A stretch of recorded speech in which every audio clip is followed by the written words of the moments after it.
Mheshimiwa Bakari Mwamzandi ametupatia uongozi mzuri na amekuwa role model, kwa sababu wakati wao walikuwa wanaongoza hakuna CDF, hakuna nini, hakuna county, lakini kwa juhudi zao waliweza kuchangia pakubwa maendeleo ya county na maendeleo ya nchi.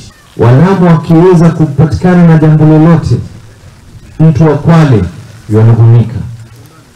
Mtu kutoka Taita akipatikana na jambo lolote, mtu kutoka Tana River yuanahunika. Mtu kutoka Kilifi, kutoka Mombasa, ndio tuwe ambao tutakuwa ni kitu kimoja inshallah. Kama viongozi wa Pwani, tusijiweke katika vile vijijimbo vyetu, vijikaunti ambavyo tumepewa na katiba ama na serikali, kwa sababu sisi watu wa Pwani wote ni wamoja.